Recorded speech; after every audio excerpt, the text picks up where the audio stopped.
اگلا سوال حضور جناب ہرچند سنگھ ڈیریوال جی کا ہے، جو بیڈ فورڈ سے تشریف لائے ہیں. میں ان سے درخواست کروں گا تشریف لائیں.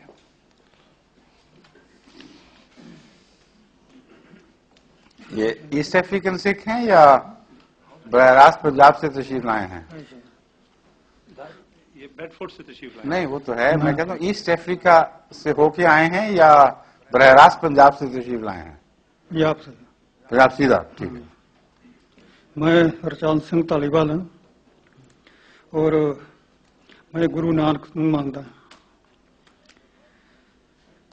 ਜਦੋਂ ਬਾਬਾ ਮੱਕੇ ਗਏ ਸਨ ਉੱਥੇ ਕੀ ਪਰਸੋਂ ਉੱਤਰ ਹੋਏ ਸੀ ਔਰ ਤੁਹਾਡਾ ਉਹਨਾਂ ਵਾਸਤੇ ਕੀ ਖਿਆਲ ਹੈ؟ تشریف رکھو.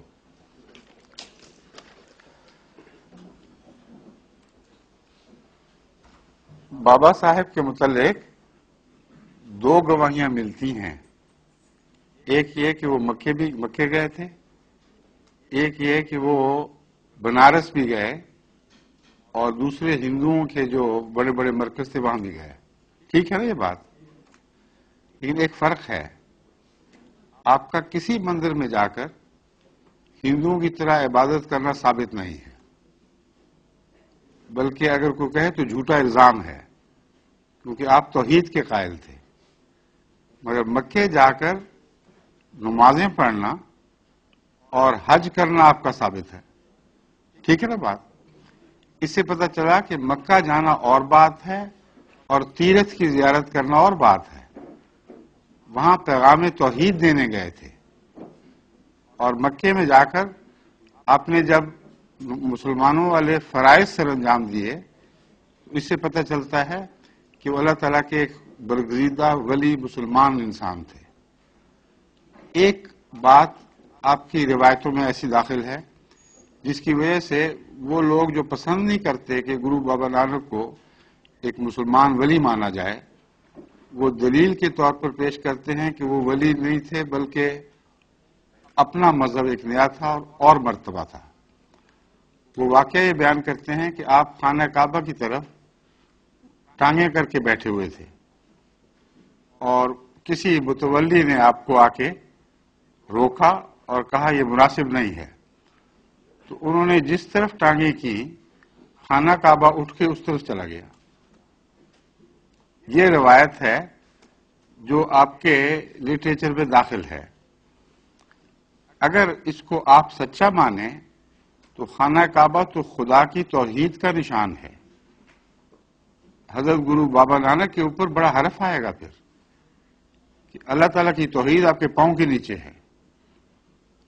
یہ یا تو کشفی نظارہ ہے اس کو بتانے کے لیے کہ خانہ کعبہ تو دراصل خدا کا مظہر ہے اور خدا ہر جگہ ہے، اس لیے ٹانگیں جدھر بھی کرو گے وہاں خدا موجود ہوگا.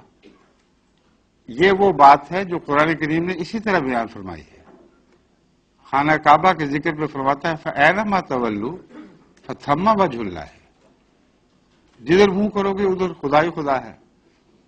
تو یہ چونکہ قرآنی مضمون کے مطابق ہے، اس لیے میں اس کی یہ تعبیر کرتا ہوں کہ اس شخص کو سمجھانے کے لیے کہ یہ ولی اللہ انسان ہے، تم اس کی حکمتیں نہیں سمجھتے، یہ نظارہ دکھا دیا گیا ہوگا.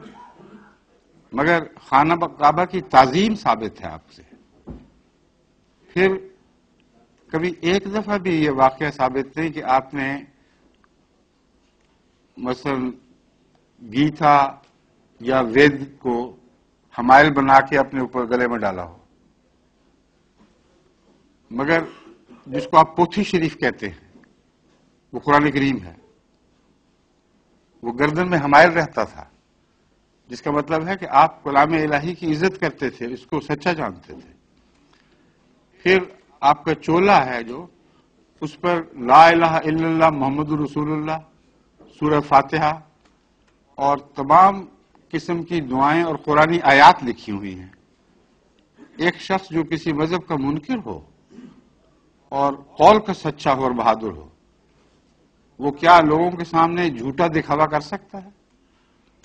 مذہب کوئی اور ہو اور دکھائے کچھ اور. اس لیے حضرت گرو بابا نانک کی عزت کا تقاضا ہے کہ جو انہوں نے اپنے آپ کو دکھایا وہی ان کے دل کا حال جانے. بس ہم تو اس تاریخ سے حوالہ دیں گے جس کے ثبوت زندہ موجود ہیں. چولا بابا نانک آج تک ڈیرا بابا نانک میں موجود ہے، اس کی زیارت بھی ہوتی ہے.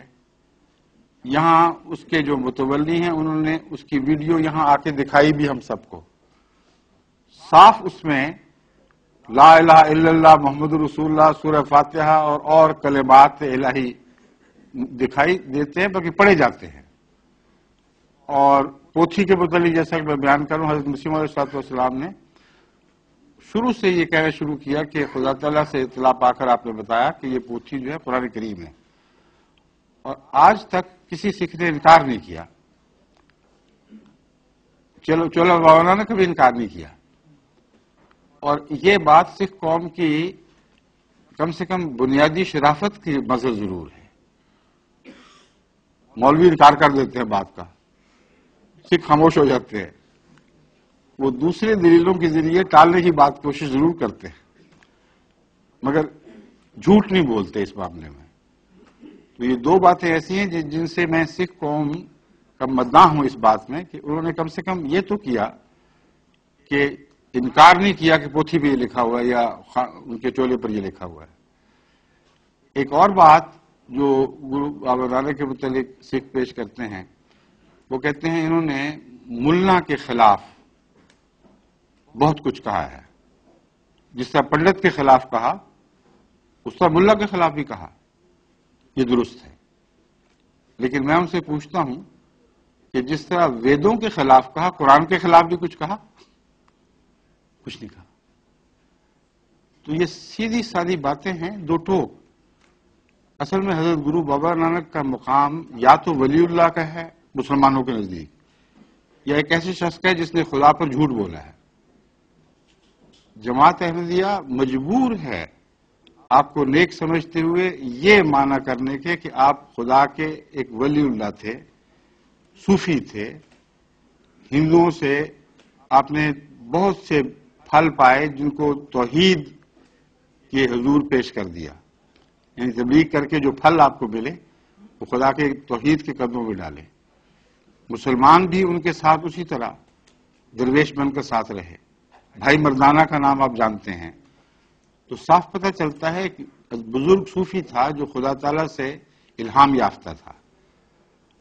اور ایک اور ثبوت اس بات کے حق میں یہ ہے کہ اس زمانے میں تو مولوی بہت ہی سینسٹیو تھے کسی کے مرتد ہونے پر، لیکن ایک بھی واقعہ نہیں کہ حضرت گرو بابا نانک کے مسلمان مریدوں پر کسی نے یہ الزام لگایا ہوا ہے کہ تم اپنا دین چھوڑ کے کوئی اور دین لے چکے ہو. تو یہ ساری تاریخ کی ایسی کھلی گواہیاں ہیں کہ میرے نزدیک آپ کو تسلیم کرنا چاہیے.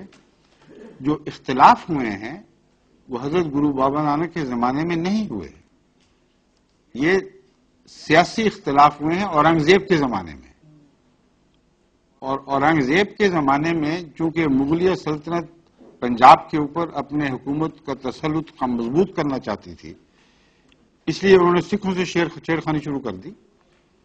نتیجہ یہ ہوا کہ وہ دور ہٹنے شروع ہو گئے، اور چونکہ حاکم وقت مسلمان تھا اس لیے مسلمان سے الرجک ہو گئے. بس ایک سیاسی جنگ تھی جس نے مذہب کو تبدیل کر دیا. یہ میرا تاثر ہے. شکریہ.